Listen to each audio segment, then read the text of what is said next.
Hi, so this is Stu Muskie, and I'm just doing a presentation style today. I've not fitted laminate flooring before, so I'm trying to encourage the DIY enthusiast, and let's save some money together, right? So the great thing about DIY or do it yourself is that there's no interface to experts. You don't have to listen to an expert.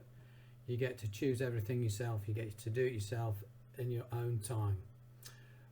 You save money, so that's the big thing, and maybe half the cost of the project, so you can afford to buy new tools in that budget and then maybe do other rooms.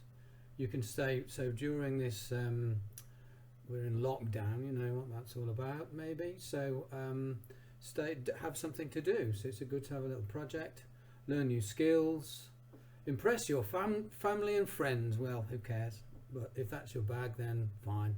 For me, nah. And give the professionals a laugh when they look at your work and they go, well, I can do better than that. Well, okay, that might be true. But you can see in the background the job I've done. This is as it is a few days later. So that's here's a better look at the same photo. It's after a few days of my son using the workshop, I call it. We can call it an office or a shed, I don't really care. But here's the coffee stains, some mud on the floor, you know, rubbish. Well, it's an outbuilding. I don't really care. I'll sweep it up, and they're good quality boards, so it'll take a bit of water, a bit of cleaning, a bit of abuse. And the boards were cheap enough anyway. I got them. They were eBay special, so I'll come to that. And the running machine is, if you see the mouse there, is here now, and I've been using that for a week or two now. So everything is good. Nothing's cracked. I'm pretty pleased with it. So, but it's fingers crossed because it's the first time I've done it. Let's see what happens. I've got plenty of spare boards, so it doesn't matter. Oh, and one last thing. So the last thing first is that, you know, I've not done it before. Cut me some slack. And here and there were just little joints that weren't quite closed, which here's one here. So I just a couple, and I just went over them with a little bit of contractor's PVC and finished those off. You know, took a little art brush and got a good daub of it on the end and really scrubbed it in. And then immediately removed any surplus, and it looks all right. You know, you can't tell on these photos, but at least, you know, if I don't know where I've done it, just here and there, not much, but just to help it, you know, keep the water out, keep the mud out, and I'm sure that will help. So do your research, do your planning, choose your colour and pattern, have a look on the web. There's loads of stuff on the web. Have a look on YouTube at videos before you start. You know, I've said that I'm no expert. There are plenty of experts out there, and they've very kindly shared their experience, and I hope they get work from it. You know, if I was busy, I wouldn't be doing this myself. I'd just pay a contractor to do it, I'll be honest. But it's down the shed, and I'm happy with the job, so it's great. Choose the type of board you want, whether you want a laminate sheet or a laminate boards, or you can get like pieces of laminate, and you'll see that on the web as well, and then you glue it to the floor, but the floor's got to be absolutely level for that to work. Otherwise, I think maybe you're looking at solid floorboards. My boards are what's called engineered wood. So they're quite precise the way they're made. So it's how level is your floor, especially if you've got like 3 or 5 mil boards. They'll split if your floor is unlevel. So you got to spend some time leveling your floor. I'm not including that in this chat. Measure your square area. Divide your square area by the pack area to calculate the number of packs. So and maybe add 10%. To allow for wastage, and then look at the prices of new and second-hand boards. Decide on your, you know, what can you afford, Get the best that you can afford. Always take a look at whether you think you're getting better quality for your pennies, you know. The boards I went for were quick step Ligna laminate, light oak engineered wood. I got an eBay special, and they're pretty thick boards as they go. 8mm is pretty good. Quite impressed by the stability of them. Everyone says on videos when you get your boards, leave them in the end where you're going to fit them for a couple of days to get them, you know, so the boards absorb, get balance with the moisture content. I don't know how important that is, but it's something I remember. I bought I needed 13 meter squares, so 8 packs.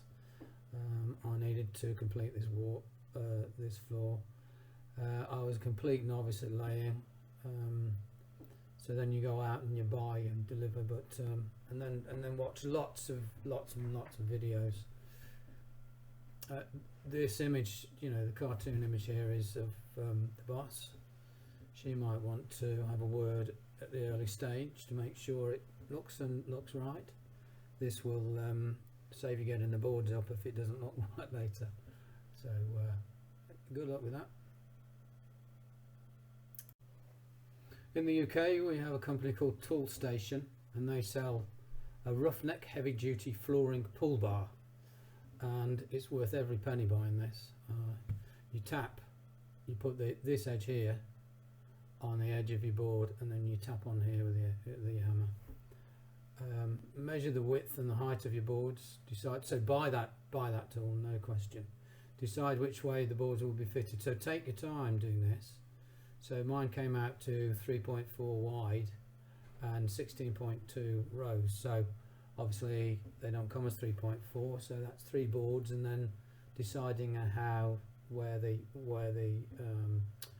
0.4, distributing that. What I did, I distributed those evenly, so 11.25 inches each side.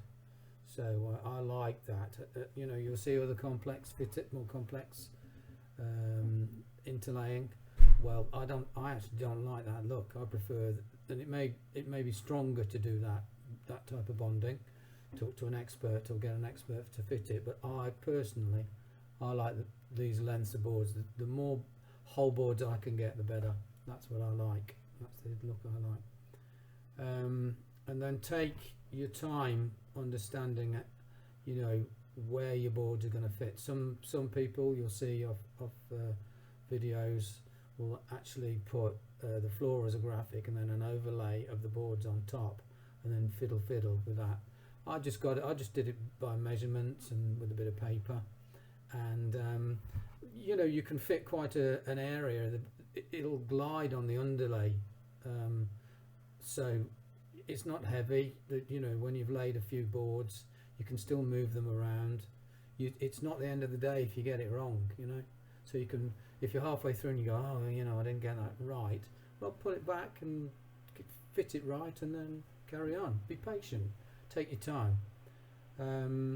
Take your time how the widths and the rows will fit, you know. So 11.25 inches on each end. I used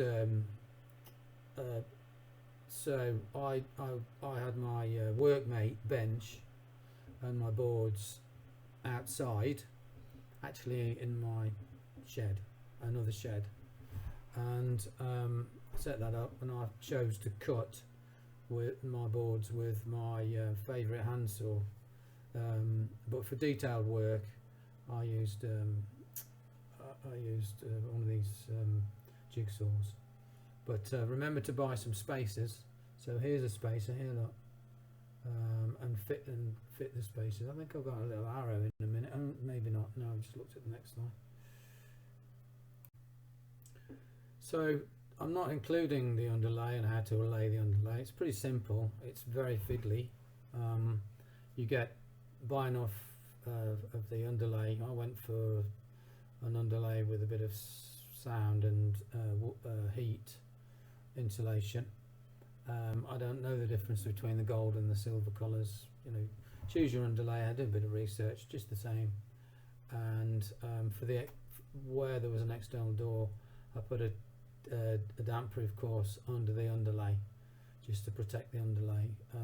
The underlay comes with its own DPC, but it's pretty fragile, I think. And then once you lay it with the, in this case, the gold side down, and then the next one comes along and lays on as an overlap, and the overlap side is a straight side without this foil on, and it's got my version had a tape on the back, so that's really fiddly, and to get rid of any sort of bubbles in it, you know, it's it takes time, you know. So before you take the tape off, make sure you got it fitted right, and then the last thing you do is you get some aluminium tape and you tape over the joins. So it makes a good job, and it worked really well in terms of heat insulation. It's amazing.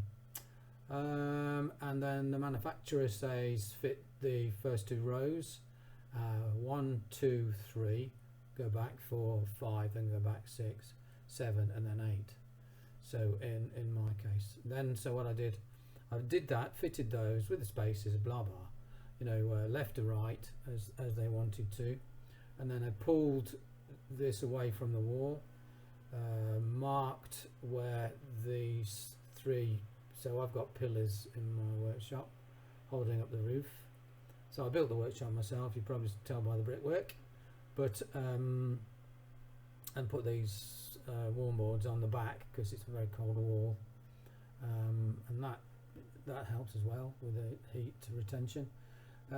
So then I marked off these boards, cut them, and then fitted, marked a pencil line in each case, fitted them on. Mark the pencil lines when, you know, without, by pushing this up against these pillars, marked the marks on, cut the lengths, fitted the lengths, and fitted them dead on the pencil marks I've made, and that worked first time. It was really good. So when you come to use the pull bar, make sure that you are using, you hold it very square on the square of your edge, and just tap very gently. So persuade the boards to go in, don't just go donk donk, you know, lots of little gentle taps. I was holding my hammer, my rubber hammer, halfway up. So that's the other thing to buy, is a rubber hammer. You can see them with a soft end and a harder end. Well, I think the softer the rubber on your mallet, the better.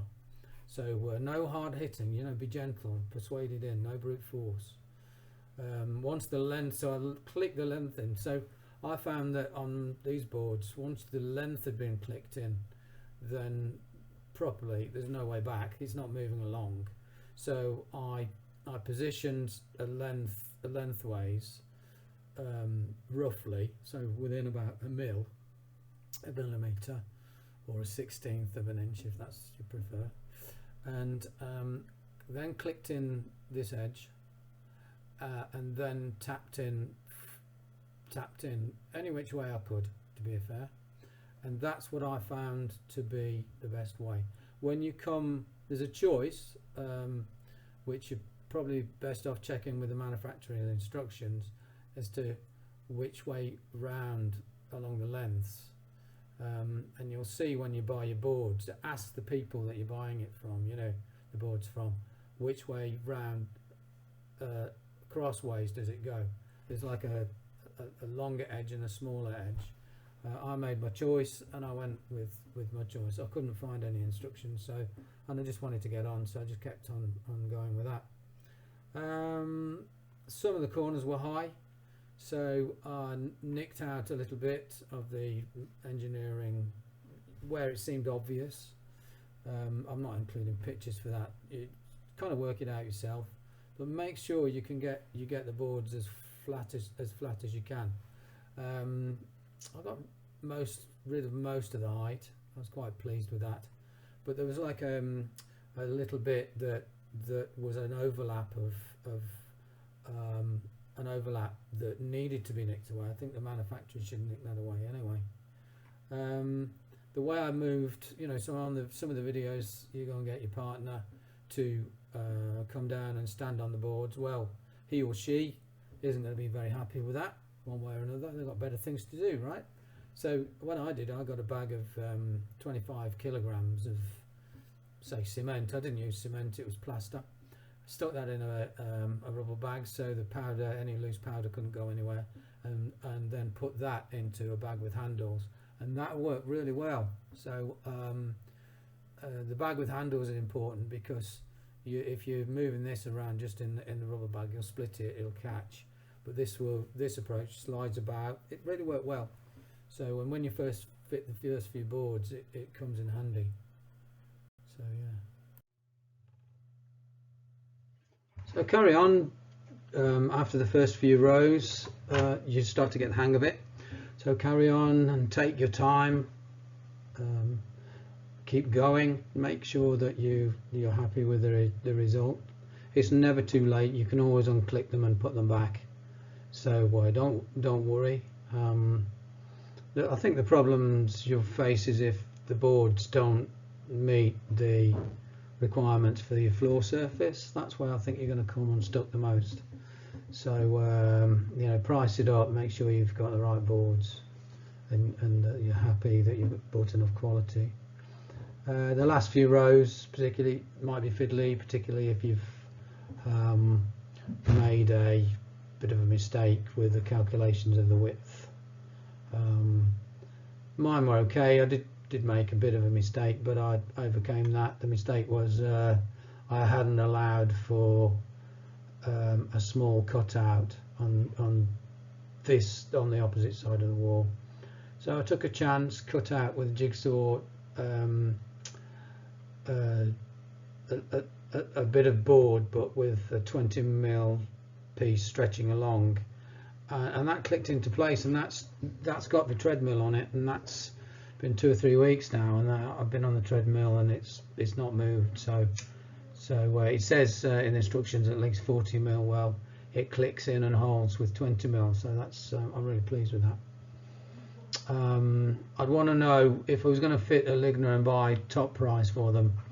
I'd want to know how to get rid of any high points and be more consistent, you know. And maybe that's why they were on eBay. I suspect so, that they didn't quite fit to specification. So I think the eBay seller put them on and then bought some better ones that did give him the finish. He was a sales guy, successful sales guy who could afford it. I went along and I bought them at a very good price. So we might even do another room with the same boards. I only used half the board, so I was lucky there. Anyway, good luck with your project. I hope this has given you the confidence to have a crack yourself. It's not too difficult. If you're handy with tools, then give it a crack. You never know, you might be really pleased to be able to stand back and go, yeah, it's all right. And that's where I am. I think it's okay, and you know, I've got to finish the job off by putting the skirting boards on, but I haven't been down to the merchant yet to pick them up, so I will be doing that in due course. It's not urgent, I've got other stuff to do, but that's a video for another day. All right then, thanks for your attention. I hope it's been useful. Bye.